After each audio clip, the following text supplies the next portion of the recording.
Banyak mafia yang getar-getir, akhirnya terbongkar semua. Pilpres 2024 ini disebut-sebut dalam kendali para taipan.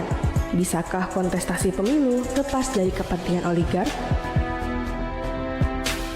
Oligarki didefinisikan Jeffrey Winters dalam bukunya sebagai struktur politik mempertahankan kekayaan oleh aktor-aktor yang memiliki harta materi berlebih. Berbeda dengan para elit yang hanya berada di puncak suatu negara, oligark yang memiliki sumber daya material dalam jumlah besar mempunyai tujuan untuk mempertahankan atau justru meningkatkan kekayaan pribadi dan posisi sosial mereka.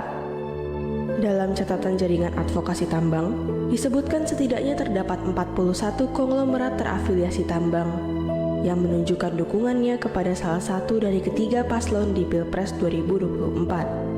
Sebanyak 24 diantaranya merupakan pendukung paslon Prabowo Gibran, diikuti dengan 9 orang pendukung pasangan Ganjar Mahfud dan 8 orang pendukung pasangan Anies Muhaimin. Keterlibatan para oligark dalam pemilu memang bukan tanpa sebab. Bagi para kontestan, ada harta yang harus digelontorkan selama keseluruhan rangkaian pemilu. Paling tidak, hadirnya taipan-taipan ini terlihat jelas pada Pilpres 2019 saat Jokowi hendak kembali mencalonkan diri. Dalam laporan jaringan advokasi tambang, kandidat nomor urut 1 Joko Widodo Ma'ruf Amin disokong oleh 11 pengusaha ternama. Di sisi lain, kubu nomor urut 2 Prabowo Subianto Sandiaga Uno terafiliasi dengan 6 taipan. Terpilihnya kembali Jokowi menjadi presiden kemudian membawa perubahan pada beberapa regulasi yang telah eksis.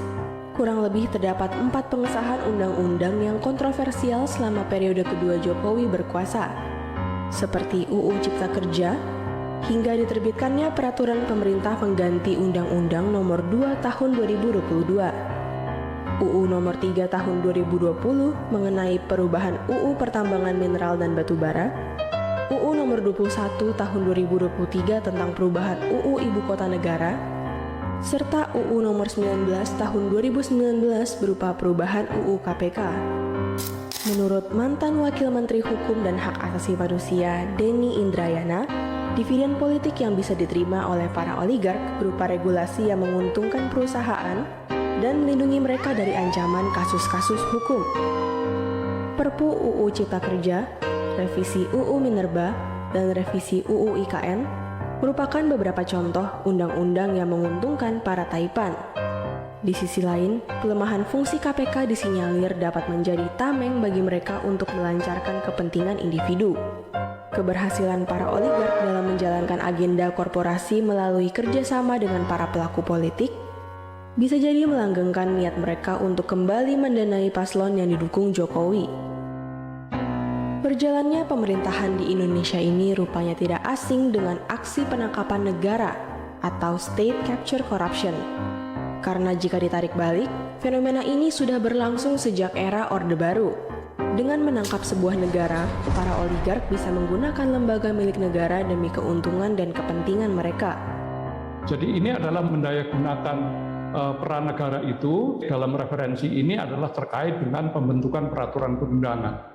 Jadi ketika itu ditangkap negara itu, kemudian pasal-pasal yang bisa menguntungkan kelompok tertentu itu sudah di sana keberadaannya, maka seluruh sistem hukum menjadi kebalikan dari apa yang seharusnya begitu. Sehingga kita juga tahu dalam konteks ini bahwa ini sebetulnya pemain-pemainnya ya seputar pimpinan partai politik, kemudian juga para taipan kaya begitu yang bisa mengatur semua itu dengan uang, dengan sistem, dan akhirnya dalam tanda petik ini istilahnya penyitaan undang-undang untuk keuntungan bisnis melalui hubungan-hubungan politik tadi itu. Peneliti di Pusat Riset Politik Badan Riset dan Inovasi Nasional Bini Suryani merangkum 3 langkah yang dapat dilakukan untuk membenahi demokrasi Indonesia dari level masyarakat. Pertama, mendorong judicial review terhadap regulasi yang menghalangi partisipasi masyarakat. Kedua, menguatkan konsolidasi di antara kelompok masyarakat dengan memanfaatkan konsorsium organisasi masyarakat sipil yang sudah eksis. Terakhir, mendorong pemerintah untuk melaksanakan kebijakan mengenai pengelolaan sumber daya alam berbasis riset dan bukti yang telah dikumpulkan bersama dengan akademisi maupun masyarakat. Cengkraman oligarki akan selalu menghantui pengambilan keputusan pemerintah. Karena itu, partisipasi politik secara masif dari masyarakat sangatlah penting untuk menghalau jalannya kepentingan oligark.